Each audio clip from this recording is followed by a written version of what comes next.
We made this. Engage!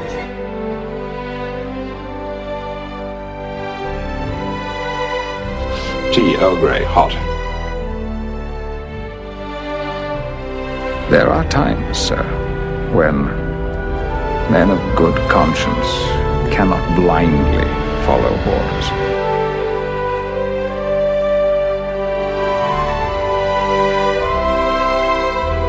What we leave behind is not as important as how we've lived.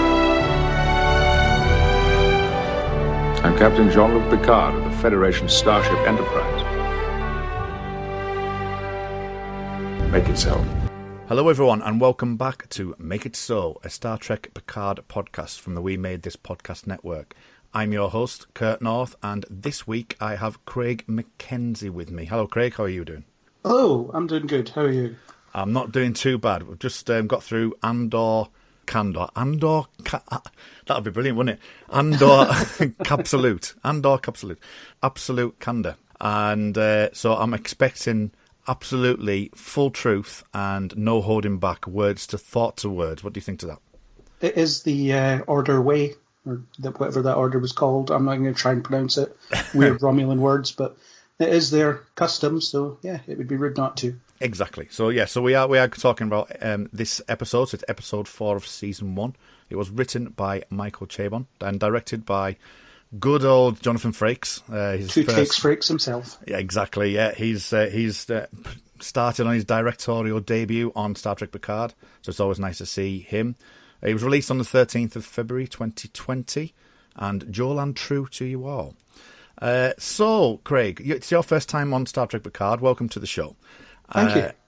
What have you thought of the first, before we go into the fourth episode, which we're going to talk about in depth? What have you thought so far to the first 3 episodes and the kind of prologue aspects that's given Star Trek Picard its kind of feel and how it's all come together? What are your general thoughts on it? So I've been really enjoying it. I think it's a different flavour of Star Trek. Even Discovery is kind of a bunch of people on a ship, even though the focus is on Michael Burnham. But this is the first kind of intricate character study we've had as the focus of an entire TV show. And I'm really interested to see what CBS are doing with Star Trek. Just every show has a different kind of feel and has its own unique thing. It should hopefully stop whether there was fatigue or not in the 90s, early 2000s is up for debate, but it should stop that from being a thing, because if you don't like one show, you might like the next one and stuff. But seeing Patrick Stewart back on in the role that made him super famous, iconic worldwide, that kind of thing, is great. I like that he's still flawed, still growing, and that there's a lot for him to work through in his old age. I think the first 3 episodes were an interesting experiment in kind of a slow burn. Reminded me of Enterprise, in that the original plan was to wait a year to get them into space kind of thing. But I don't think they earned as much time as it took. You know, the 3rd episode was a little bit slow, a little bit repetitive, but still good. I'm still enjoying any scene that has Picard in it, and I like the new characters, so yeah, I'm ready. I was ready for the mission to start, and I'm glad it finally has. Yeah, we are in space in this episode, aren't we? So, as I say, we're talking about absolute candor for this one. What just to begin with, what were your general thoughts on the episode, on watching it on the first time, and also as well, what would you rate it out of 10? You know, we've got a bit of backstory now. We've got 3 episodes to look back at now, whereas when we first watched the first episode, it's difficult to gauge. So, in relation to the rest of the other 3 episodes, where would you rate this, and what are your general thoughts on it? So I would give it an 8 out of 10. That's what I gave it when I reviewed it as well. I really liked what they did with it. I didn't know what I was expecting. I certainly didn't expect the whole first episode to be set on sort of a random planet that was in Picard's more recent past. They were all talking about heading to find Bruce Maddox, so I kind of thought we'd get into that very quickly. So the kind of detour to a Romulan monastery, in effect, was a bit strange, but I was kind of here for it. And the way they did the connection that Picard has to the planet through the flashbacks, or the flashback at the beginning, was really good, because it kind of shows you how much has changed and how much he has changed in the intervening years as well. So it gives you that emotional connection very quickly. Yeah, what do you think because this is the 4th episode. We've had a dream sequence in the first one, and then the following 3 have all been flashbacks. Are you enjoying that kind of aspect of the show? Yeah, it's a bit different. I mean, it might be that they start to rely too heavily on it as it goes on. So there's some of the flashbacks where it's a lot of the same information we already know, like the one with Raffi last week. Even though it was the first time we'd really seen him interact with Raffi, it was still detailing the events that led to his forced retirement and things, which we already knew. So you don't really need a flashback of them talking about something they've already talked about. At least I don't think so. But it's interesting. It fills in the gaps, and it kind of shows you how ageless Patrick Stewart is, that he can play 14 years old or 14 years younger and 10 years younger and 20 years younger. This episode for me, I've struggled a little bit with, and I would actually give it a little bit less. I'd say it's going to be more of a 6.5, 7. Okay. For some of the reasons you've said, actually, some of the repetitiveness that we're seeing, I'm not a big fan, and we'll get into it in more detail when we look into the episode in more detail, but I wasn't a big fan of some of the aspects with Elnor, and just some of the repetitiveness that we've seen Picard a couple of times now in this same kind of story, going to get somebody to bring them onto the show to talk about data and things like that. I think it's not quite gone to the point where it's getting frustrating, and I hope that moving into next week that we don't get anything like that, and I think we'll move on. But just for me, it's just starting to edge a little bit towards being a bit too repetitive. I'm not saying we'll get more into that when we get into the episode in more detail. What did you think to kind of the way that Frakes is kind of like, obviously he's got his staple. It does feel very kind of a Jonathan Frakes episode, doesn't it? It's the way that he's directed it and stuff. What did you make to that? It's always good to see him back in the director's chair. Just the way he does a scene is, he gets in, gets the point across and gets out. And I really like that style, because it doesn't feel like too much time is wasted. Even though maybe the conversations they're having is repetitive, it's like, this scene's in the script, we need to get through it. So you get the information across. I imagine you don't need to direct Patrick Stewart that much, but he does seem to get the best out of certainly the people that are playing alongside him. Like, you talked about frustrations with Elnor, but I thought the actor that was playing the older version of him was really good. They had a lot of opportunities to kind of show what was going on behind the eyes, and that's, there's a lot of tight close-ups on him and to show how he's reacting to what Picard's saying to him and all that kind of stuff. The action was pretty well directed. I know a lot of that will be the kind of animators and the CGI artists and storyboards and stuff, but Frakes has always been good at action, even in Insurrection. I really like the action sequence in that, the space battle in that. So yeah, no, I would agree. So I think we should maybe go just directly into the episode, and we'll look into it more of a scene by scene, or more of just a general deeper discussion on the episode. So we'll do that right now.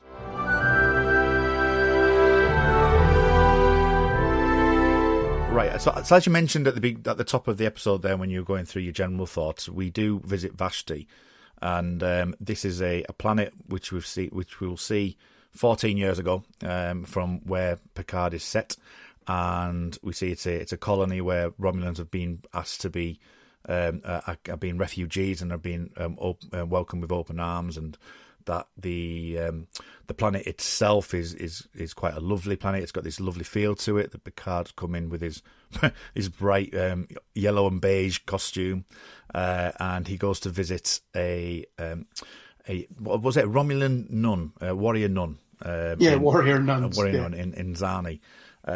So there is elements to this which is touched on in the book, but we won't go quite into that just here. So, but look out for that, because there's elements in this that may be touched upon. So there's definitely something to look into there. So when we do meet Zani, and we get this thought, this idea of the absolute candor, where whatever enters the thought, it goes through and actually comes out as words, and we get this kind of little bit of backstory, don't we, with the way that she's saying about Elnor, that he's not overly fond of children. He's interferes with duty and pleasure, and it's something that he's not really into as such. That gave us a bit of depth to Picard for people who haven't seen him in previous shows. But what did you make to that as kind of more of a exposition piece, and the fact that it gives us an idea that Zani knows him quite well? So I thought it was a bit strange that they brought up the whole he hates children thing. I mean, we know that as fans of the TNG. We know that he had difficulty being himself around children or relating to children. But that's not evident at all there. He's very paternal in the way that he deals with the young Elnor.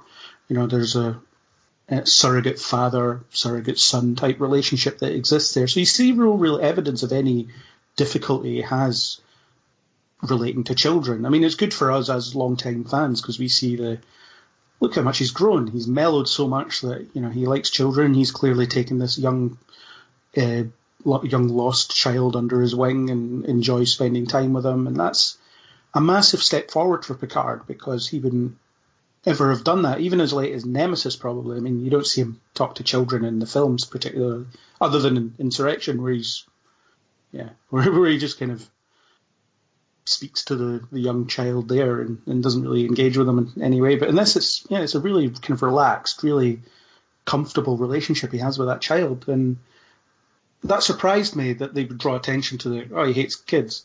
Yeah. Well, he clearly doesn't. So I suppose it's a joke if you don't know who Picard is. But to us, it's like, okay, he's grown a bit. Yeah. It feels that way because it's an unusual thing. I know that because does it really need to be there? We don't know what's going to happen in the future, but does it really need to be there when we've seen in the museum section when he goes to the archives that you see his Captain Picard Day, and that gives you a background that he is kind of and obviously we're fans of the show. We know what that banner represents and what episode that was in, and apparently he's a role model, which I keep saying. But we know what that's about. But anyone who's coming to the show might necessarily take that a different way. But it doesn't feel like it needs to be there, apart from, I think, just saying that Zani knows him well, and I think that's the only reason it's potentially there. Yeah, and I think with Zani, I got a bit of a Guinan vibe from her, the way they interacted, because he was clearly comfortable being open around her, and she was clearly comfortable just speaking her mind to him. And that's very much the relationship he had with Guinan way back. And it's a really interesting dynamic to see again. Obviously, we don't have Guinan this season that we know of. Definitely next season, if her talk show thing is to be believed. Is it The View or something that she's on? The View, kind of our loose women. Yeah. We've got loose women. It's called The View over there, isn't it? So yeah. So I feel like Picard always needs someone that will speak to him on his level and challenge him and not just agree with him all the time. And you got that impression from Laris and Javan that they felt free to challenge him. And he kind of needs that in his life because otherwise he would just be complacent that he's the legendary Picard. You see a bit more of it later on when she gives him a few home truths about the decisions he made and the mistakes he made, and he was forced to admit that, I did drop the ball there, kind of. I mean, that's one of the things I was going to mention. I think it's probably a good point to say here. Is one of my notes is that a comment that was made both in this scene and the one slightly later was the phrase, and I think it's a wonderful phrase, and it's really worth delving into, is when they say that the promising is a prison. And I think that's a really interesting concept that, that by promising someone you do something. And obviously where we get with the end of this episode is what he's saying is that, what does Harid mean? And he says, I'll say that tomorrow. I'll tell you tomorrow. But tomorrow never comes. And then 14 years later, that's him coming back. So what did you make to that general thing of like a promise is a prison comment? Yeah, it's that kind of thing. You'll say, I'll see you tomorrow. And you fully intend to. I mean, Picard left the planet hoping to go back to Earth to smooth things over and then resume on the evacuation plan. And obviously Starfleet were abandoning it, and that was out with his control. There was nothing he could do about that. But as far as he knew, he was, I'm going to go there and I'm going to tell them what's what and I'm coming back. Don't you worry about that. And then it doesn't work out that way, and he ends up resigning, and then he ends up with no resources to save these people. So it's almost like he's ashamed to go back. But it's easy for him to go back to his, relative wealth. They keep talking about money in this show, which is a bit weird for me. But he goes back to his kind of cushy life on the vineyard, and all these people are here kind of suffering. And it seems like he's a little bit ignorant to the workings of the galaxy. And it's kind of weird that he falls off the face of the galaxy for so long without any kind of interaction with it. Yeah, it is. I think that it's a difficult one because they have to put him in a position where he's not there for these events to take place. As I say, I mean, I won't go too much into the book, but I've read the book just up at the moment now. I know that fills in a little bit with what happened, and you get more of an idea of the reasons why he had to leave, and but looking purely at the TV show, it does feel a bit straight-laced. That it's, he had that conversation at the Starfleet, and then he's asked to. He said he was going to resign. It was a gamble. It didn't pay off, but then he just seems to accept it, and that's difficult, I think, for a lot of fans and a lot of people to accept that he's not really there. And this comes to one of my issues with this episode, and it's not necessarily this episode. It's more just the collection of things that have been happening over the course of the event, that it almost feels like the show wants to get Picard into a position where he can either have an argument or he can be like he was with Raffi last week, where she's having a go at him and he's feeling kind of humble and and restrained because he's done something that he's not, or he's not done something that he should have. And I feel that this is a similar thing to what he did with Raffi, but in Elnor's case, because Elnor was effectively saying, you've left us alone, and even going back to the Romulan kind of aspect of, you said you'd come and collect, you said you would come back and rescue us when we were at our lowest ebb, but you've taken advantage of us and then you just left us. So I just think that they're playing on that, and I think it's just edging towards the need to move on from that now. It needs to get kicked on. So I don't know what your thoughts are with that, really. It's interesting that you refer to the book, because I haven't read it and I have no real plans to read it. I understand that people get more out of it by reading tie-in comics and books and things, but I think that some writers, and in particular I blame the writers of the 2009 Star Trek movie for this, they feel like it gives them a pass to not do this in the thing that most people are going to be consuming. So if you want the villain's backstory, read the comic. It's like, well, no, I'm not going to do that. I shouldn't have to. If you're putting a body of work out there, I need everything that I need to understand that body of work to be in it. I mean, get a bit extra by reading the supplementary material, absolutely, but don't give me important things that I need to know in those things. Yeah. I think it's the depth, and I think that's the problem with what you're saying there. I think it's the depth of some of the comments that are made, that it's difficult without having the knowledge that we've got, because there's nothing in there that you don't need to see. It's just that it feels very kind of straight-laced and very, formal. This is what happened, that's what happened, this is what happens, and there's no real depth. And I get what you're saying. There should be a bit more of that, and a bit more, people always say a bit more Star Trek in some ways, seeing Picard going to resign and things like that, finding out what Clancy's about and whatever. So I totally get it from that point of view, absolutely, because I would be the same. It's only this kind of new role, because I've not read anything on Countdown 2009. I didn't read anything in Discovery. This is the first kind of time for this podcast that I've kind of looked in the supplemental material. Yeah, and I think the show does a good enough job of giving you everything you need. Sometimes the depth isn't quite there, and you have to really look at Picard's face to understand what he's feeling, whereas in a book you just internalise it. So short of having an inner monologue, or maybe a personal log, a common trope in Star Trek is whoever is feeling something will outline those feelings in a weirdly official log entry that Starfleet Command will in theory listen to.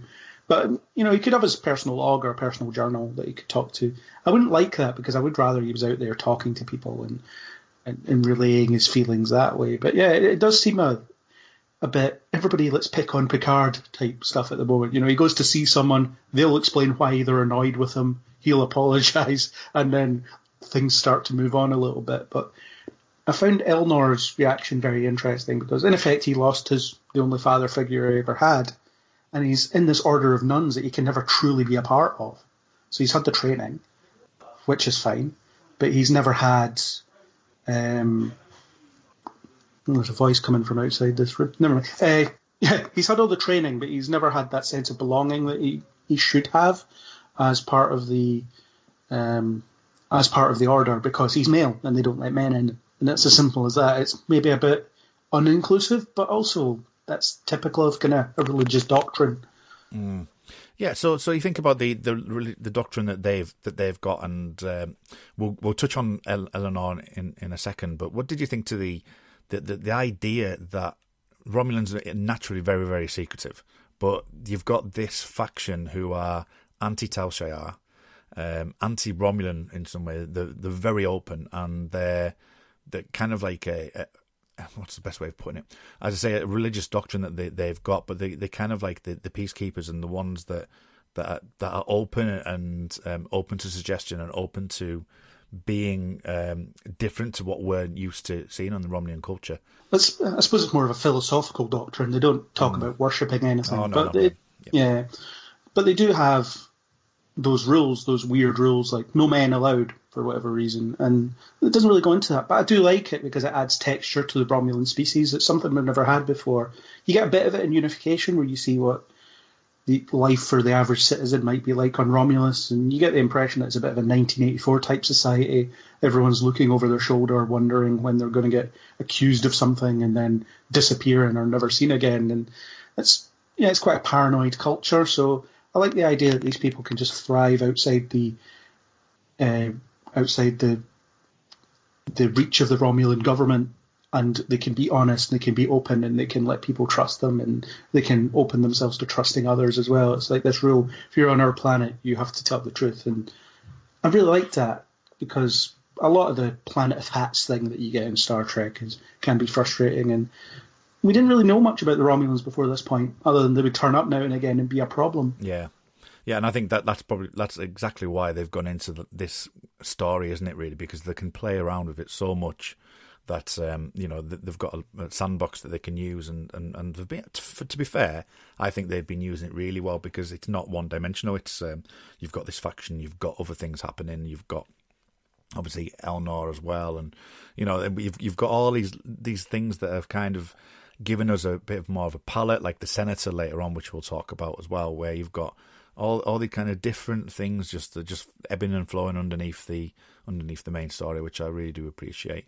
So just before we go from the cold open, because the cold open was still in 14 years ago, I'm still a bit confused why Picard's comm badge and he's holding his ear, just as a random thing, but also the other aspect of Picard with the fencing and as you mentioned about him being completely different to where he was when we first saw him in Next Generation.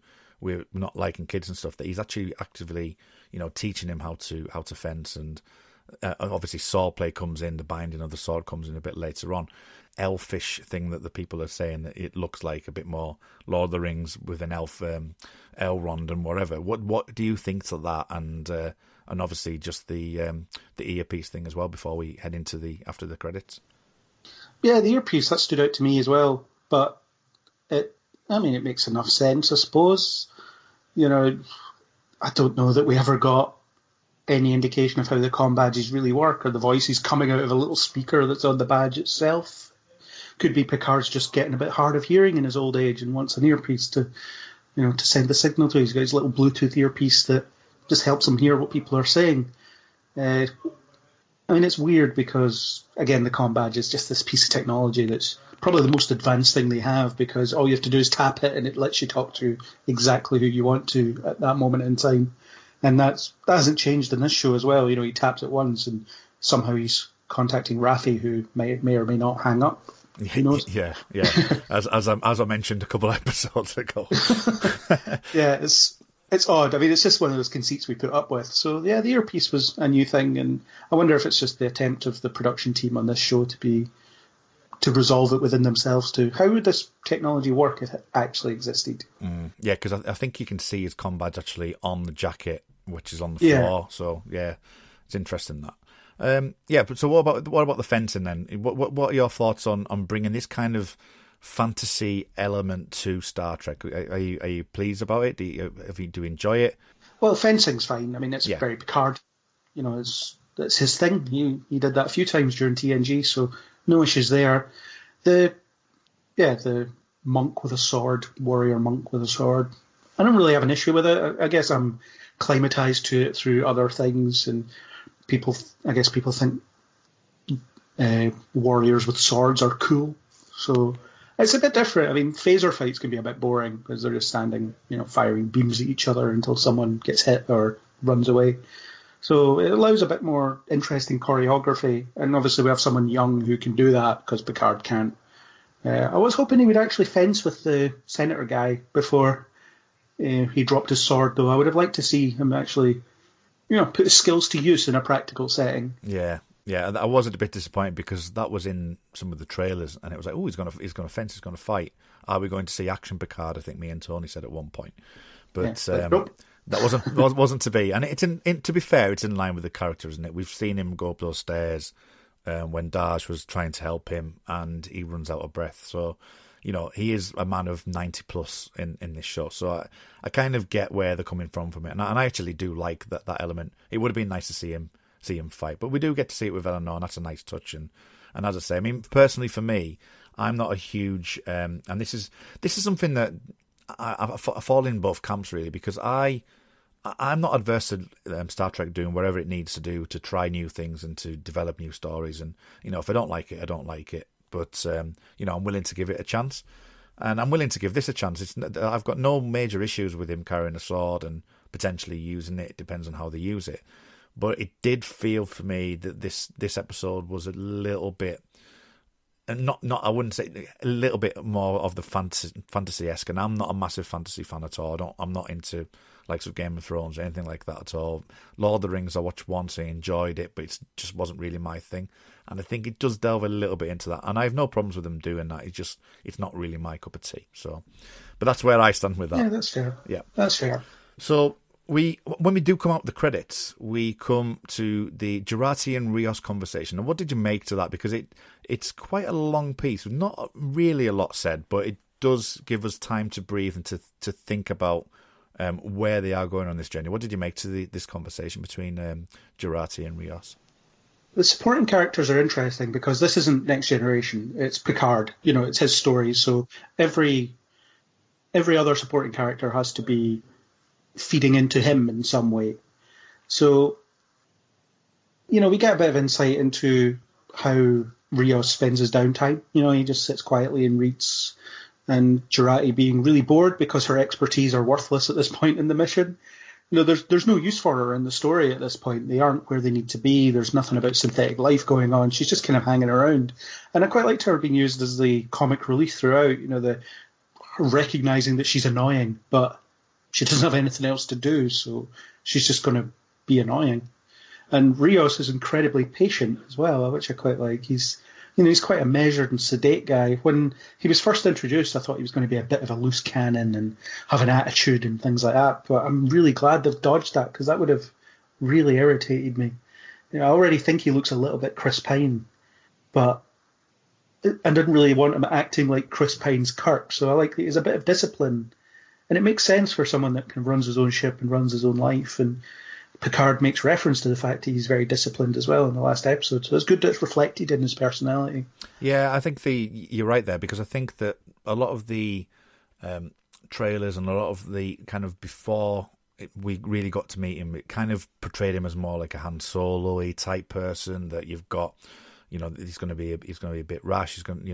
We see him with shrapnel in his shoulder, and how he deals with that, and it came across as if he would be something like that. But the way that they've done it, I think, has been really well played. Now, whether or not that's more from a commercial point of view that they wanted to get people interested in the show to bring that element to it, is something up for debate, really. But I really like this conversation. I think that Alison Pill.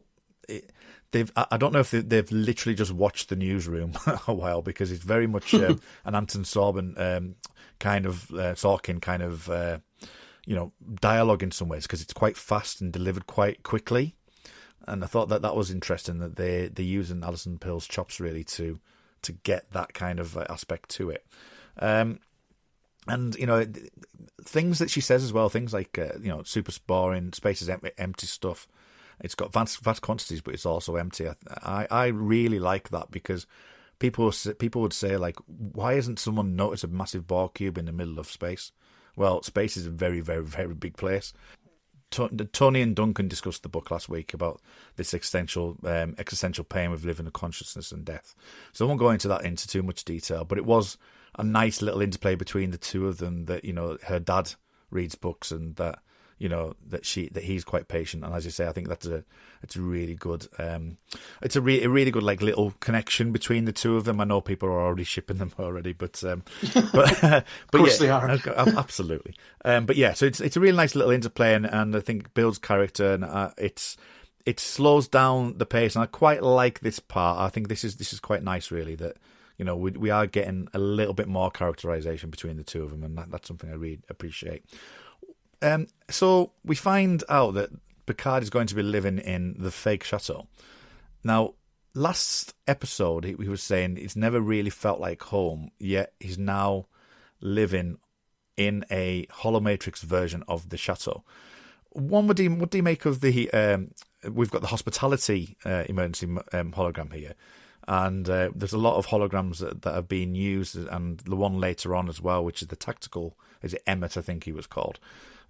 What did you think to the holograms that are in use and the use of this fake chateau? It's obviously being used because of from a filming point of view. You can use this glorious chateau as a staging post, and it deflected a little bit with some aspects which may come in the next episode. But what did you make to the fake chateau and also the holograms? I think it's basically they've built this intricate set and they want to get as much use out of it as humanly possible. Yeah. It's interesting because Picard makes a point last week about how he never really felt at home on the Vineyard. And maybe his study's different, maybe his study is his sanctuary, although I never really got that impression. It's another excuse to have another whimsical hologram kicking about, I suppose. So, yeah, I'm not sure I buy that he needed his chateau to make him feel more at home. You'd think he would model it after the Enterprise D ready room or something like that to make himself feel truly at home, because surely that was where he was at home more so than others. Yeah, I do. As you've said, and as we both said there, I do think it's more of a case of you've got this beautiful set that that is a real life. It is a real chateau at the end of the day. So make use of it while you've got it, kind of thing. And I do get the reasons behind it. During this scene, though, we get Jurati coming in asking, "Am I part of the crew now?" You mentioned about her being kind of the levity of the crew at the moment. She seems to be our audience getting. We seem to be doing a lot of things through her, so we can get into the nitty gritty of the things. We've got a little to and fro between. Almost like this is like the first kind of you mentioned the ready room there. This is the first kind of meeting that we would have in, say, Next Generation, where they get all the crew together and talk through the issues of the day. This one's a bit more forward because we've got different characters who, as we've mentioned before, they've got things that Picard has done that they're not happy with, or you've got a captain who's very kind of steadfast in what he wants to do, but knows what this modern day Star Trek, what these areas are. So, what did you make to the interplay, especially between likes of Raffi and Picard on this particular scene where he's saying, I'm going to be straight with you? Well, that'll be refreshing. So, what did you make to all of that? I really want to know more about Raffi because we're kind of getting a sense of who she is, and a sense of what their relationship once was. And the fact that she's completely candid with him about how she feels about everything he's doing is fine. I don't really get why she says that she doesn't really want to help him or doesn't respect him anymore because of what he did, but she does it anyway. I think there's more work that needs to be done there to help us understand what she's about. I like Michelle Hurd in that role. I think she's really good. I love the way they bounce off each other. It's just that there's a little bit lacking in the background there for me. Yeah, I would agree with that. I think that, we're 4 episodes in. I think that there's maybe some tightening up of certain areas. We could actually get some better scenes. And I think this is why I'm saying like the things like the Elnor conversations that we have, that maybe that they could have been a bit shorter. We've heard him talk about Data before. We've heard him, that he's left someone and brought someone and they've got concerns with that. And I think that, concentrating on a particular character and maybe shifting things around would maybe help that. We get a bit of exposition here about what Vashti is or where it is really. It's saying that, it's in the Kiris sector. There's now petty warlords there. We've got a character who's got an antique bird of prey, which we see towards the end of the episode. There's the Fenry Rangers, of course, that we find one of them appear on the ship right at the very end as well, which we'll talk about shortly. And that there's 250,000 refugees there, and so there's a lot of information actually given within this scene. I think it's an interesting one, and something that you really need to focus on. And obviously, she then starts, Raffi especially starts to talk about Daj, and has losing Daj affected you, and is that why you're thinking of Elnor? So there's a lot of information that's kind of gathered in to play in the episode later on, isn't there? Yeah, well, I didn't actually draw the connection that Seven is one of the Rangers. I never. That's the way I took it. I mean, it might not be right, but that's the way I took it. Because her ship is like something they've never seen before. It's unidentified, so I kind of thought she was just there for some reason. Although I couldn't figure out what reason she was there, why she involved. But yeah, that's an interesting one that never actually occurred to me. But yeah, there's a lot going on there. There's a lot of texture that you don't really get a sense of. And it's good, because I hate when the exposition occurs between people. It's like, well, as you remember 10 years ago when we encountered this person, we said this to them, and then they said this back. It's like, yeah, I know, I was there. I was in that. So it's so clumsy when they do that. So whenever anybody's talking in this show, they always talk as if the other person knows what they're talking about, which is absolutely the right thing. Picard will say something, and then it's like, oh, why is he on Free Cloud? It's like, of course we both know what Free Cloud is, because we've both been there and we're both aware of it at least. So that means that we as the audience are playing a bit of catch up as we go along. But at the same time, it's like, no, this universe is lived in. They know how it works. They know who these people are, what these people are. I think we're maybe lacking a bit in certainly an antagonist. We find out that someone's in charge of this old school bird of prey, but we don't see who it is, so it's just kind of this faceless person shooting at them, and it robs it a little bit, but at the same time, I thought it was cool. I like seeing the old school bird of prey. So do you think that if they do this moving forward, if that character, even though we haven't seen him on screen, doesn't appear again, I think that would be a lost opportunity. Do you think that it could be something where he comes back as more of a revenge plot as well? I mean, that personally would help. I think if he was off screen because he's going to appear later on, then great. If he's just an obstacle to get out of the way, a MacGuffin to get out of the way, I think I would have more concerns with that. Yeah, they only disabled the ship, they didn't destroy it, so there's every possibility they would come back annoyed, and he'd be one of those many people that are trying to hunt down Picard because of things that he's done. I don't know if I'd be that interested, because I don't know who he is or what he is, why he's a threat, so if they make it good, then sure. But if not, then I won't miss it if he doesn't return. Yeah, I think if you're looking back on it, if you're going through and critically analysing it and going, oh, well, that was just there just for this action piece, then it's a bit like, all right, okay. But I suppose we are looking at more of we're looking at a 10-part story arc, aren't we, about what Picard is going through, rather than, getting into the nitty-gritty of an episode here, an episode there. I mean, this one for me has, and it's directed by Jonathan Frakes as well, but has that kind of New Eden feel. I think New Eden was a lot better, but it does feel like it's a separate episode in some ways. It does feel more episodic than the previous 3 episodes. Would you agree with that? Yeah, it's definitely they go to a place and do a thing. Obviously, you reference everything that happens before, and it all feeds into it. But it is very much it's a visit to a planet, and then they leave that planet at the end of the episode and move on. So in that respect, it's a little bit TNG. The only difference is that Picard knows the people and has been there before and has a connection to it. And there's room for that. There's room for the episodic thing. It does feel like a bit of a weird stopover just to pick up another crew member, but I like what they did with it because it tells us a bit more about Picard. So, what's your view been on the Borg cube so far, and the scenes with Solji, Narek, and likes of Ramdra? What are your opinions on that so far? Before we look into this particular scene, what have your views been on it? So I started off being quite interested in it. Narek's your standard Romulan, can't believe a word he says. Soji is, I don't know, lacking in purpose, I guess. I mean, she has a purpose in the sense that she wants to connect with the liberated Borg, but she's also seems a bit lost. there's things about herself she doesn't understand. There's things about herself that are starting to come to light. But this episode, I got absolutely nothing out of the Borg's cube scenes. I just think that there's nothing in there that was in any way new.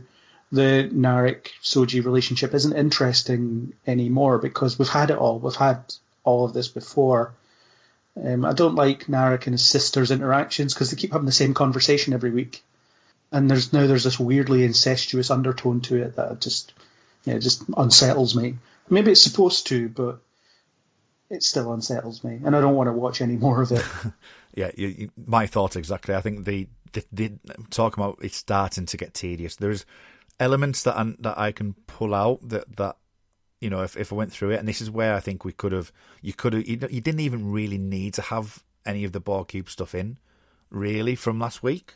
You could have had it, at least this shortened by quite a considerable way, especially the hallway scene. You didn't need that whatsoever. But that's my opinion, the sliding down the hallway kind of thing. But the things that I've picked up on, and I would agree with you, I mean, there will be people who are actually enjoying that aspect of it, but it has been a big issue for a lot of people, and I'm particularly, I wasn't that too fussed, especially the recent episode where we're finding out there's more of this myth arc kind of thing kicking in, and I like the idea of where that's going, but it's just not moving forward. So the only thing that we kind of get is that we've got this Garmadon, which is the day of annihilation of life everywhere, and that when the shackled demons break their chains and answer the call of the destroyer.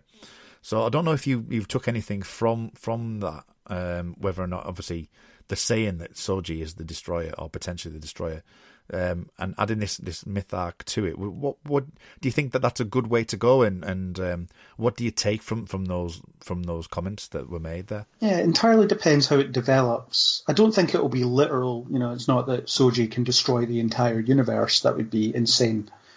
And we also know that Discovery is appearing in the 31st century or whatever it is. So, we know it won't happen because we know that there is a future. So I feel like there'll be more of a metaphorical thing, or the fact that, there's a bit of identity flying around with the Romulans losing a sense of identity because of the loss of their homeworld and things like that. And Soji is all about finding her identity, or she doesn't understand who she really is because there's all this background to her being an android and things. So there's not a lot to go on with that kind of cryptic riddle that we can gain at this point. But sure, the mythology side of it's interesting. The mythical framework that's shared by all former Borg drones potentially is an interesting one, because what it is it's the birth of a new species in effect. And with its own culture, with its own setup, with its own history. And I like that idea. It's a different take on the Borg as well, even though it's not really the Borg, they're former Borg, but it's a different take, and it's what the Borg were really needing. They were really needing something different to be done with them, especially after Voyager ran them into the ground.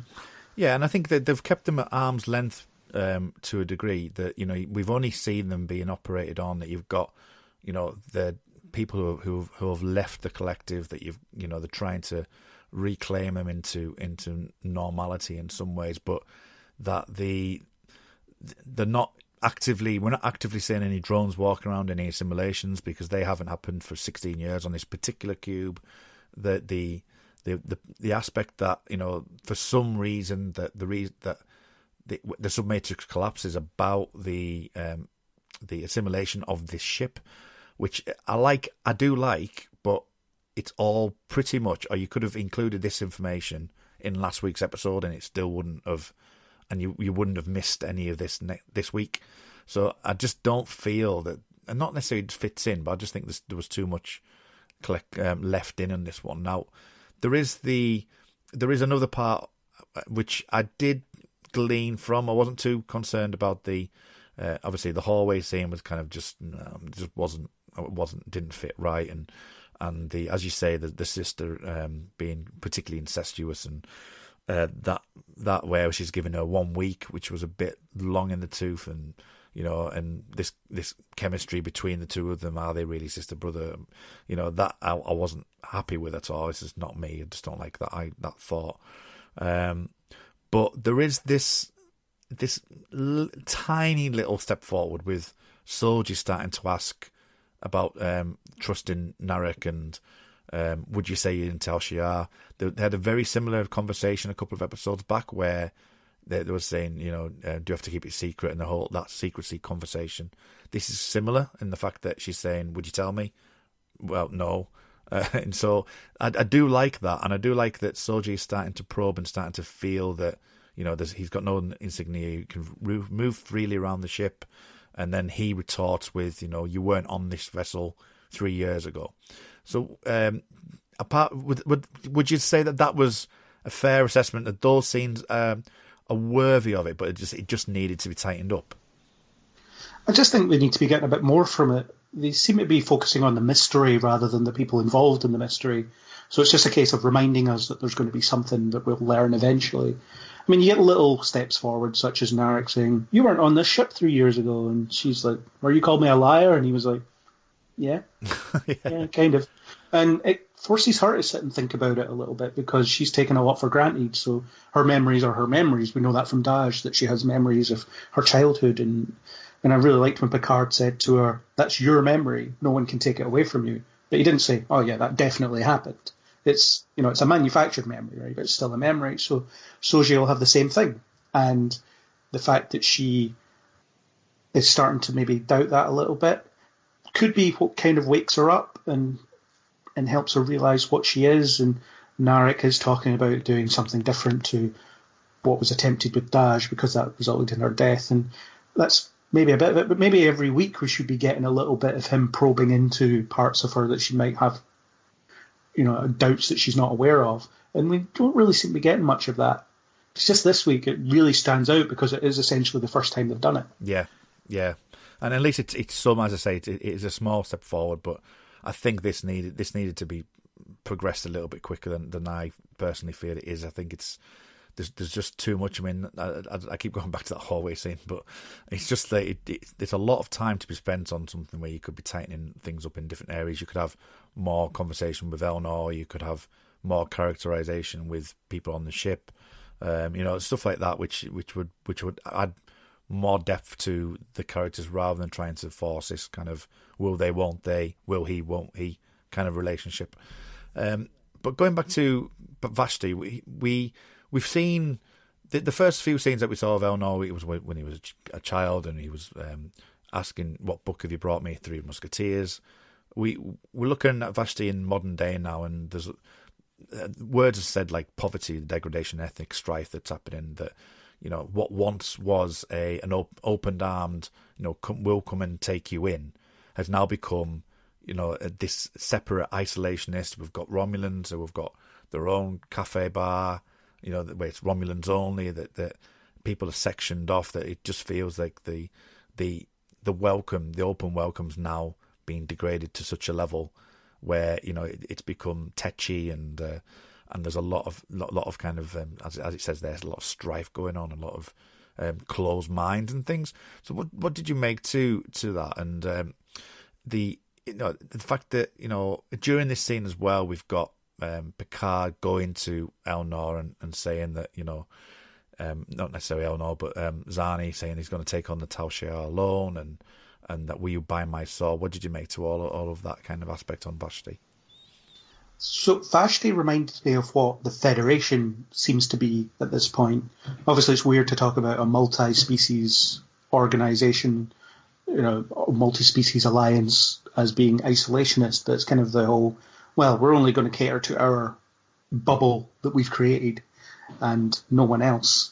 So it's isolationist in that respect. I mean, I don't think many people would be outwardly racist. The interviewer in the first episode talked about how she made that distinction between Romulan lives and just simply lives.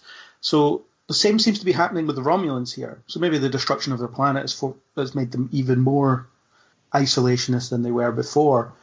And the whole Romulans only thing, I mean, I don't know how often non-Romulans appear on this planet, but it's a very powerful statement, and obviously it speaks to a lot of what's going on in the world today as well as throughout history, of these, you know, only these people can be served in this particular establishment. And Picard just kind of thumbs his nose at it, takes the sign off and tries to get served, which it's really weird to watch an old white man try to do that. when you think of the historical context that immediately comes to mind by Picard doing that, it's a strange one. I think it works really well because it shows, again, Picard's values, and it gives the idea that the Romulans have lost their way a bit, or these Romulans have lost their way. And they made a great contrast between Vashti of old and Vashti of the present, with Picard's wardrobe is darker in the present. Everything's kind of more in shade in the present. He's welcomed when he arrives in the past. In the present, people ignore him. Things like that. And it's just quite an interesting, if unsubtle, way to show that, yeah, things have not changed for the better in these 14 years. And Picard has a part to play in that because he made some decisions that didn't go over well, but he's also trying to fix it. And he's trying to fix it by making that point of, I'm just going to sit here and I'm going to try and order a drink. Although I've only got like 6 minutes till I get beamed out, so it'd be a quick drink, I suppose. Yeah, it needs to be a shot or something, doesn't it? Because yeah, and I mean that was the one thing I thought was 7 minutes. You've got, you'd stand by a lamppost or something for a few minutes. But yeah, I mean, I think it's when you dive into it more, as you say, it's very kind of on the nose with what it's trying to portray. There is a bit of depth to it with what the senator says. That the Federation, were there because when they were in desperate need, when they're on the knees, that. We open it. In some ways, it's our fault that that we took advantage of them when they're in the lowest, and then we've taken them out of their comfort zone. We've effectively disseminated them around, the quadrant as such, and we've ruined their way of life. And once we got to a point of getting them out of there, we basically up and left them to as they were. So I think that there is that interesting development that it's not just the case where they could have easily just gone down the route where you've left us, but I think that they are trying to formulate this kind of angst and this fear that that Romulans would be, because that's the way that they would think and they would work, that this is all in some ways was a Federation ploy rather than just a helping hand like it would have been in the first instance when the Federation actually saw that this supernova was going to take Romulus and whatever with it, really. So I think that was really interesting. It's elaborated on a more personal level with the way Elnor reacts to Picard, because he obviously let himself be very close to Picard when he was a kid, and then felt betrayed once Picard left and never came back. So he would see that relationship as very transactional, as in, yeah, you were showing me this affection because it suited you at the time, and now you've come back and you need me for something. So of course you're talking to me now, and the fact he gets really offended about that is really interesting. And on a larger scale, that's kind of how I guess that senator feels, as in I let myself trust the Federation, I let myself be rescued, and now look at me, now I'm stuck here, I'm not a senator anymore, this planet is riddled with crime, it's not the best situation to be in at all. And of course he blames the Federation for that because they promised to do something and didn't finish it. So Romulans are inherently untrustworthy. They try to trust, and this is where it gets them. It's just a sodden, sorry situation for everybody. Yeah. What did you make to the binding of the sword then? Because this is effectively why we're here for the episode, is that Picard wants to take Elnor, and because he's an old man now, that he does want to have a young presence, someone that can protect him, someone that can, be almost like the Data like we would see in First Contact, for example, where someone that will be around him to protect him when he needs protecting. And this thought and this idea that they would only bind themselves to the sword to a lost cause, effectively. What did you make to that? That doesn't really make a lot of sense. On the surface, it sounds cool because it just sounds like this creed that they all live by, but it's also we'll do all this training and then we'll bind ourselves to a cause that's doomed to fail, in effect, because it's a lost cause, it's not going to happen. It's really odd that way.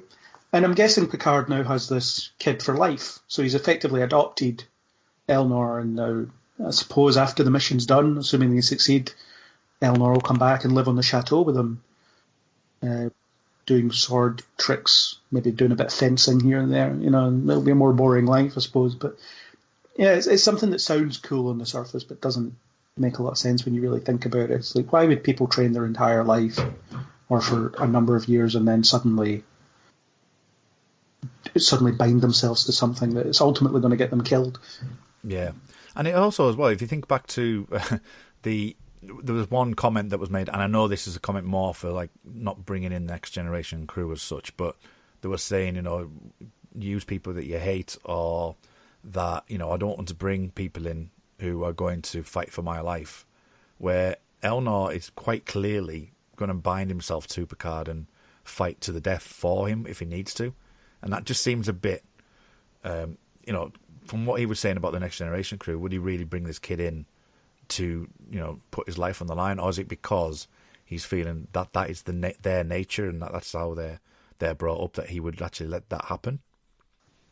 I wonder if it's a part of his diminished faculties that has been threaded through the series. We've had the bit about his abnormality in his brain in the second episode, and every episode it seems like you're not always thinking clearly, are you?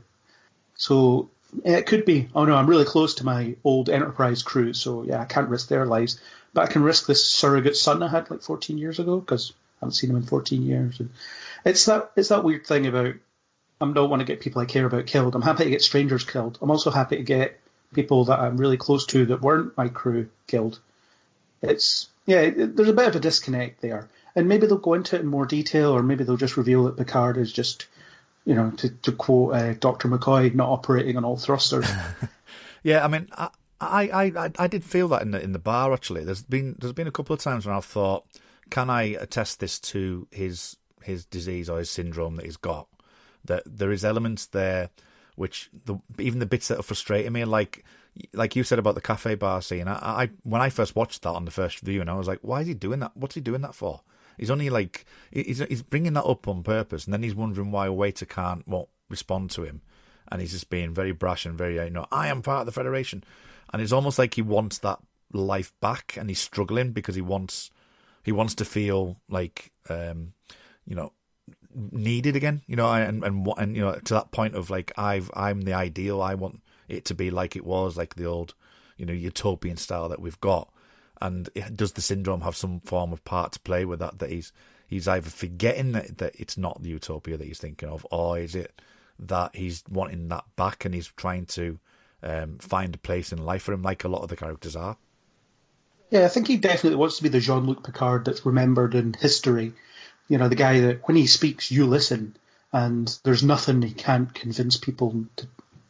There's nothing he can't convince people not to do, that kind of thing. He's always convincing. He's always right. He's always morally. Yeah, he's always his morality's in the right place. He always knows what to do. His decisions are always exactly what they need to be. But he wasn't always that guy anyway. Look at First Contact. He wanted to fight to the last man against the Borg, which was a really stupid idea because it was going to get everybody assimilated, and possibly humanity as well. In fact, definitely humanity. If the Enterprise fell, that humanity wouldn't be far behind. So, yeah, he doesn't always make the best decision, and sometimes he does need that kind of kick in the arse off someone who can give him that kick in the arse. There aren't many people that can do that, and there's even less people now, especially on this mission. So, I get the impression that he just does want to be who he used to be, but he isn't who he used to be anymore, and he's kind of struggling with that. What did you make to the to seeing Elnor's skills then during the and we mentioned the fight scene earlier on, with the sword fight that didn't take place, and that was kind of an aspect of what Picard is as well, wasn't it? That he's faced up with this fight and he doesn't want to be in it, and he just throws the sword down and says, that's not me. But then we do have his protector that come in and effectively beheads the senator. What did you make to that? And then the actual argument that not the argument, the strict telling off that he says on the La Serena when they beam up. It was a bit weird. I like the whole choose to live thing. I'll give you one choice.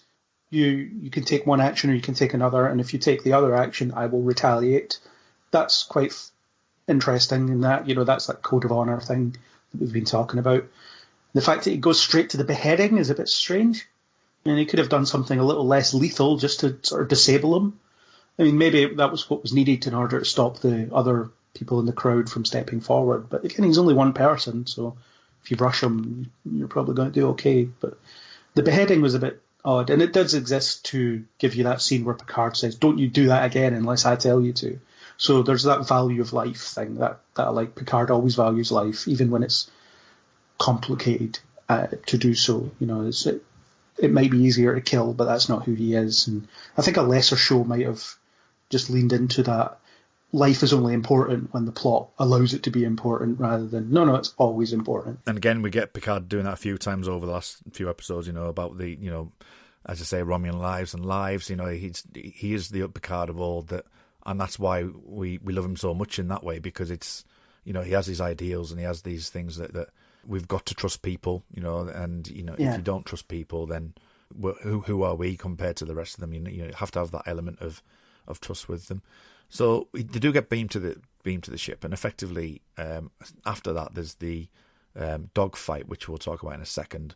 But there is one final Borg scene, which I know we talked about very briefly, but the only thing I want to pull out from that sister-brother scene, which I'm just looking at my notes here, I've just come up with, is the again, you know, kind of the touching on kill all of them, and we need to find where all the rest of them are. And that's just been as direct as that they have been so far, saying that there's definitely more than one of these type of android soldiers potentially, but they're saying that there's definitely some form of synthetic or cybernetic life beyond that. That's what they're looking for this nest, because I've said about nest a few times, but it's the first time they directly said them. So what did you think to that? Yeah, I don't know how much of it is a theory. Maybe they assume that there's more than two. I mean, there's all sorts of clues. There's the five queens in the first episode that you've talked about on previous episodes quite heavily. So I've been kind of not focusing on that when I've been watching it, because I feel like we're going to find out anyway, and I don't think that the clues are strong enough to point me in one direction one way or another. The fact is, they've now directly said, okay, there's probably more than two of these. That's fine. There's nothing more to say on that other than, okay, we'll eventually find more than two of them. Will they all look like Soji? Will they look different? You know, will some of them look like Data? Who knows? Will Bruce Maddox be in an android body when we meet him, and that allows them to have a different actor? We just don't know. But I think we know about as much as we need to know at this point, and I think the teases they're giving aren't especially interesting. It reminds me of some of the lesser Doctor Who series arcs where, you know, you mention a word once a week.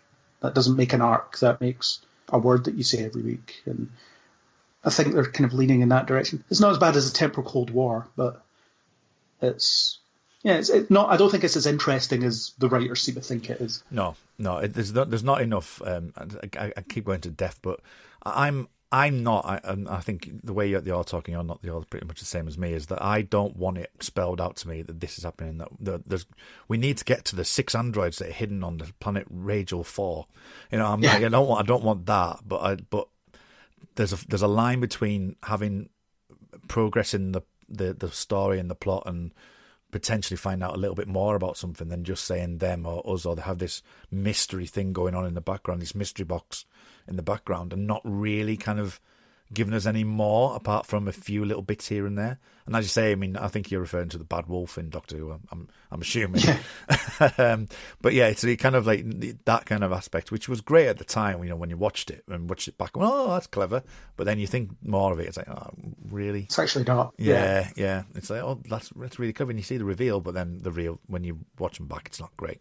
But yeah, so I get that. And I just think that there's issues in this episode overall which brings it down for me, for likes of what I've said over this episode.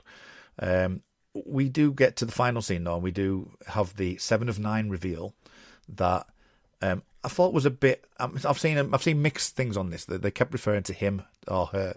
They kept saying he's calling. You know, he's doing the gender assumption. Him, and I'm like, well, it's going to be 7 of 9, isn't it? You know. So it was, and even to the point, I didn't see this at the time, to be fair, because I didn't actually watch the credits. But it says star and Jerry Ryan. So the fact that you get to 39, 43 minutes, whatever it may be, that you haven't still seen it, and there's 20 seconds to go of the episode, you're like, well, it's going to be Jerry Ryan, isn't it? But the reveal was quite nice. I actually did like the actual reveal of her and what she says and how she comes on screen. I just thought the him kind of thing was a bit forced. But what did you make of the dogfight and how that kind of like leads us up to the end of the episode, really, and some of the classic Star Trek falling about scenes on a ship. What did you make? What did you make to that? So I like the dogfight. I kind of had an issue with latter day, I guess, Berman era Star Trek, where a space battle was, shields at 90%, shields at 80%, shields at 75%, and you would occasionally cut to an outside of view where phasers would be fired or something. That's really boring. But I like you've got the defense net that was kind of between them and the Warbird, and all the maneuvers kicking about, and the fact that there was conflict inside the ship as well, where Picard was kind of taking charge a little bit, even though it's not his ship and it's not his place. He's hired Rios to be a captain, and it's the fact that he can't remove that. But Rios is also not annoyed at him because the suggestions he makes are fine. It's like, open a channel. It's like, yeah, just open a channel. What he said, that's like, so I like that. And visually it was really great. And you don't really get to see those kind of maneuvers happen a lot in Star Trek with this kind of smaller ships. Some might say it's a bit Star Wars. I don't think the two are mutually exclusive, personally. You get a small ship maneuvering in a vacuum, fine. And the defense net was a nice little addition to, we've got this other piece of danger on the other side here, and we have to be aware of it being shot at from other angles. And Rios' Spanish hologram was quite funny. The fact that he just gave up on firing weapons because it was, mathematically pointless. Yeah. It was quite a nice touch. Yeah, I did like that. Yeah. And then the Seven reveal was good. I didn't pay attention to the credits, so I didn't know it's her name. So the reveal worked for me. But yeah, ideally, I suppose it's and introducing or reintroducing Jerry Ryan as 7 of 9 at the end to hide the surprise. But I like that she just gets beamed on, and then there she is right there, and the episode ends on that, because I feel like a couple of the episodes have just kind of ended so far without any kind of nuance or any kind of, oh my god, I can't wait till next week to see what happens. But this is probably the first one where I can't wait to see what happens next week, because what's 7 of 9 going to be like? What's her involvement in all this? Where is she at this point in time? You get all those questions immediately, and it's just in those few seconds as that recognition sets in. Obviously, if you've never seen Voyager, you don't know who she is. So equally, it's, who the hell is this? If you don't know who she is. So it works on those two levels for me. And it works on the level of like nostalgic columnist, yeah, which was my kind of reaction. I was like, oh, stop getting emotional, come on, it's only 7 of 9, come on. Which I thought, I really loved it, and her line of like, you owe me a ship, Picard, was particularly good. I really enjoyed that. And you're right with the endings. I know that it sounds like there's been some rewrites, or they've extended the episodes and things like that. So behind the scenes, there seems to be some differences and whatever, so that kind of maybe give it a reason why they've been ending quite strangely. But this one, as you say, gives you that impetus to come, and that urgency to come and see it next week, so I do appreciate that. Have you got, as I understand it, the second and the first 3 episodes used to be 2 episodes, and they extended it, so this is probably the first proper episode. That's the way I understand it as well. So that comes to the end of the episode. Is anything final thoughts on that? How did you think of the episode fitting into the general arc, and and what you're looking forward to next week? So it doesn't really fit into the general arc as such. It's more of a detour, and it's straight up advertised as a detour. Picard says, "No, we're taking a detour. We're going here because I want to go here, because I might never get the chance to go here again." And he's out there to make amends and things. So it'll end up being important because we get Elnor out of it, and he's going to be, I guess, important enough to the rest of the story, and that he'll be a fixture throughout the rest of the season. Next week, I'm looking forward to seeing what they do with Maddox, because we haven't heard if whatever the actor's name is that was in Measure of Man's coming back, and I doubt it. He was weird. He was a very weird guest character, so my guess is he'll be in an android body played by a different actor, if he appears at all, or they'll catch up with him and he's dead, or they'll catch up with someone that worked closely with him but he's dead, that kind of thing. Yeah.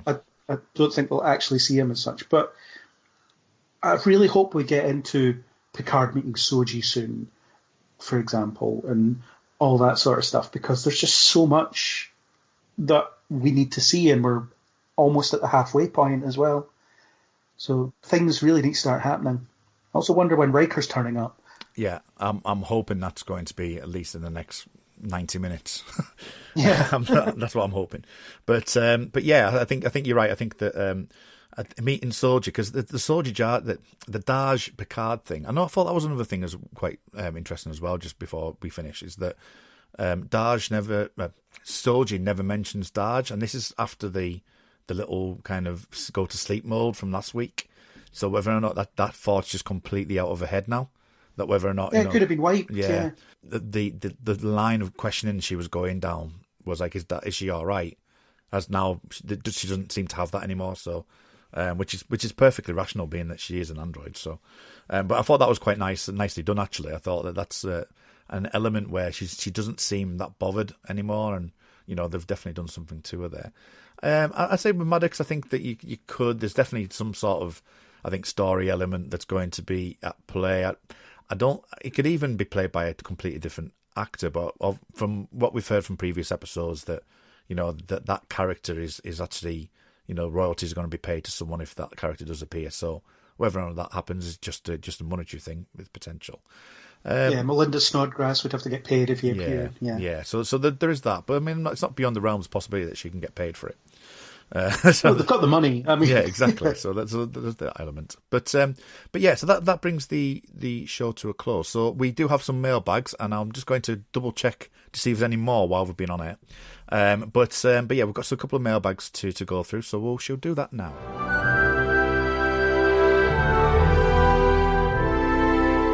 Right, okay, so on Facebook, we have Brett Williams. I love this show, and I'm excited to finally be in space. Another great episode, although I'm meh on the whole Middle-earth Romulan planet. I still love it. Romulan Warrior Nuns is a great band name. Dr. J looks like she wants the D. Okay, sorry, that was childish. That's what he says. Sorry, that was childish. Old John Luke just throwing that Romulan-only sign on the ground and stepping into it was gangster, if not in poor judgment. We just can't go around lopping off heads. I love that once the action gets crazy, everyone defaults to Picard large and in charge, including him. I'm glad I skipped the credits. I didn't know Seven was showing up till she did, and that was a really cool moment. So that's kind of what we were saying with that credit thing. I think that I skipped the credits as well, so I didn't see it. It's only afterwards that I saw that. I was iffy on the holograms, but the tactical hologram is one of my new favourite characters. Pumped for the next week's Pimps and Pirates look. So we won't go too much into what that looks like, because I know some people aren't watching. They're not actually watching the little trailers at the end, so we won't go into too much detail there. But yeah, I mean, he said a lot of things that we've discussed, haven't we? Like the Romulan only sign being gangster, and yeah, another few childish other things as well. So that's great. Thanks, Brett, for that. Steve Murray, the first episode since one to really excite me, and it did it ever. I hope Frakes gets many more turns in the director's chair. Picard's dressing down of Elnor after the fight. That's the old captain. So yeah, so where would you place this in overall then in the 4 episodes that you've seen? Where would you kind of place this as like a best of? I'd probably put it third. I would say if I had to say, first one's the best of the 4 so far. Then I like the second one, then this one, then the third one. Right, I would say. Yeah. Oh, good stuff. Right, okay, so we've got at Liberal and Old on Twitter. She just basically says, love it. And then we've got Keith Chin, who says, my favourite part of the episode are how subtly they portray Rios as a Picard fanboy. He was so much respect for Picard, he follows Picard's orders with little hesitation, as if to slip straight back into the Starfleet protocol, and assumes Picard still knows everything. He projects Picard, the hero of Starfleet, on this man who is clearly different and has changed with age. I also like how Rios is juxtaposed to Raffi, who has no qualms shattering that Starfleet veneer to get straight to the heart of who Picard is. So yeah, so Rios' character, one thing I'd like to mention is the mention of Klingon opera. I think that might be a little nugget that they can step into narratively, maybe in a second season episode. But yeah, what do you think to Rios as a character then, and the various holograms around him? There's an interesting point about him seeing Picard as the Starfleet hero that we all know, because that's what we're doing as viewers as well, if we know who he is. And then the show is constantly showing us that he's not that person anymore, although there's still shades of him in there, but he's diminished to some degree. Yeah, I like Rios a lot, and I was expecting to be frustrated with the whole Han Solo-ness of him, but they've moved away from that very quickly, which almost makes like the him throwing whiskey on his injury seem a bit counter to who he actually is. But his holograms are good fun. They all look like him, and they all have different accents, and they all speak differently. I don't know if he's just bored and likes to reprogram himself, or he's just super vain, maybe, as well. Yeah, you can look at it. I think you can look at it in those two ways, but I also think that you can. My reading of it is that not necessarily narcissistic, like being vain, like you say, but potentially that he's dealing with a trauma, and maybe this is the way that he's dealing with it.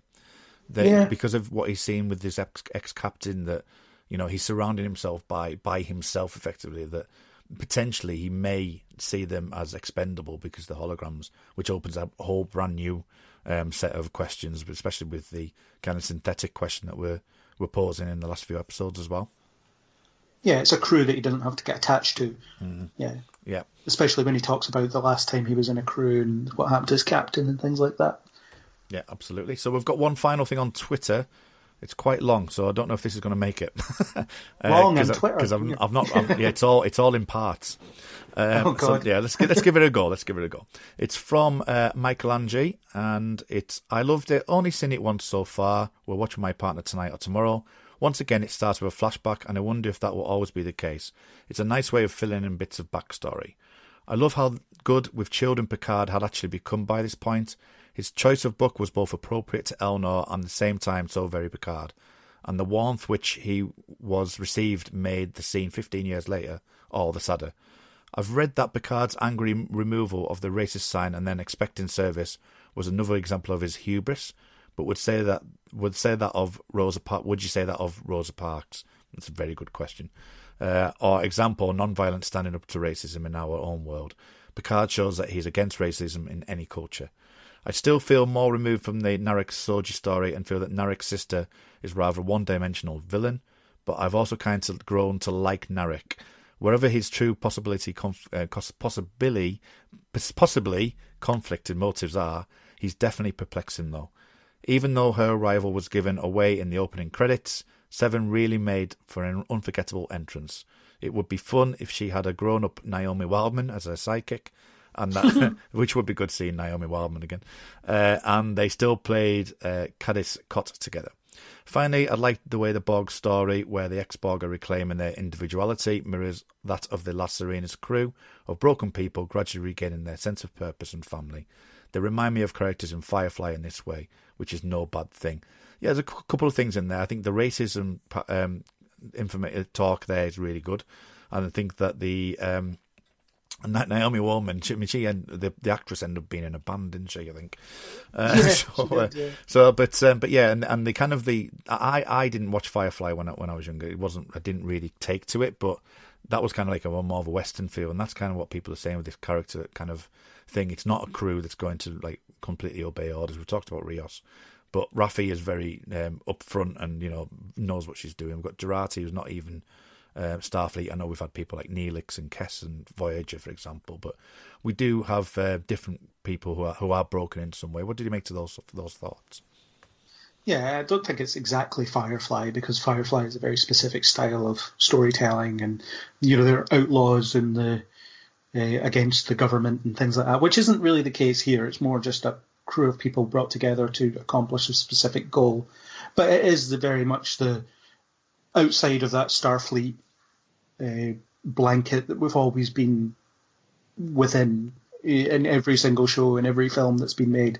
So it's similar to Firefly in that respect, although we're not getting the sense that they're always one meal away from starvation and all that kind of stuff. It's not the same as that, but it's also not an ensemble. It's a show about Picard. That's the key difference. But I can see why the connection's been made. Yeah, absolutely. So that brings the show to the end. So thank you very much for coming on. My pleasure. What are you up to at the moment, and where can people find you online? Is there anything that you currently do? I know there was a podcast that you released recently on Picard as well, wasn't there? So just give us some information on that and how to find you online. Yeah, so I run a website called Kneel Before Blog, and the podcast is found on there. It's called Kneel Before Pod, all on brand. And I write reviews of Picard and the DC TV stuff on the CW, among other things. Doctor Who as well. Although I'm looking forward to that finishing, so I don't have to do that anymore for this year. You can find me on Twitter, on Neil Before Blog, Facebook on the same, or if you want to talk to me personally, at Nemesis4909. Not named after the film Nemesis, it was more a Resident Evil thing. Oh, right, okay. Just so happened that Star Trek had a Nemesis title as well, so it all comes together. Yes, so we'll see you in a couple of episodes' time. So thank you very much. You can find me, my name's Kurt, online and at rmuldrake. It's RMULDRAKE. At the time of recording, there is the Xcast, that's the X_cast, which is an X-Files podcast. I'm currently on this week's episode, which is on Patient X from season 5 of the X-Files. You'll also find my podcast, Pick Up a Podcast, but it's at Pick Up a Podcast, online on Twitter as well, where I interview various different people who have their own podcasts and find out what they're up to and how they got into podcasting and the like. So that's how you can find me. But until next time, everyone, it's time for us to set a course for Destination Unknown, or Free Cloud. Destination Free Cloud is where we're going to next. Tony will be back next week to talk about that. I've currently got him in the brig because he called me a dog last week. So I've got him in the brig at the moment. He's serving a week in the brig. But yes, you can. So by all means, come and see us for the next episode 5. And until next time, everyone, get ready to set the course and engage. Previously on the We Made This Network. Without a mouse. Yeah, there's one specific thing in this movie that every time I see it, I'm like, you did that in a kids movie? Oh God, Yeah, yes, well, I know what you're on about. I think we all know now. Kirsty walked in to me watching this film just as this happened, and I had to reverse it and be like, watch the fuck out of this. What is happening? Maybe we're not talking about the same scene. I'm curious. When we get to our 3 prospective scenes, I'm going to be curious what they are. Okay. Because I don't know if we're all talking about the same thing. We Buy Records. Hello, Tim and Paul. I am exactly the kind of devoted Ghostbox fan you described, Tim, and I was one of the grumpy, disappointed ones who missed out on GBX 721, which is the Paul Weller. Yes, I have all the other 7-inch singles, and this one I knew I was going to probably miss out on. Maybe that's why I wasn't up and on the case at 7 a.m. on the day of pre-order. Maybe I subconsciously gave up on it as soon as it was announced. My initial reaction was that it was good on Weller to do something different, not really a fan but not a hater, and brilliant for Ghostbox to get the recognition that they deserved. My second reaction was an immediate disappointment when I realised the Weller fans would snap up all the copies and I'd be lucky to get it in time. Motion Pictures. The Rise of Skywalker had been kind of a direct sequel to The Force Awakens. I think some of these things would sit much more easily with us. But Yeah. it's just the fact they've thrown The Last Jedi under the bus, isn't it? I think Yeah. the thing with The Last Jedi was that I think it's a very good example of how, and we've talked about this with the whole Marvel v Scorsese debate, but The Last Jedi was a good example of how you can still have these big tentpole franchises, but they can still throw up very interesting cases of like auteurist smuggling, where the director's kind of making this big juggernaut kind of bend to his will. And I think Rian Johnson had things he wanted to say with The Last Jedi, and he was able to a surprising extent to get to be able to say them. Check out all of these shows on the We Made This Podcast Network.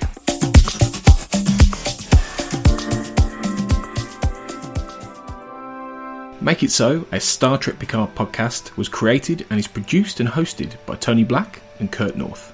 You can find the show on Twitter at Jean-Luc Podard and on Facebook in the Make It So, a Star Trek podcast fan group discussion group.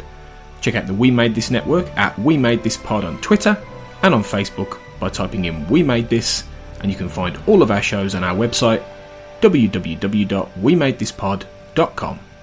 Thanks for listening.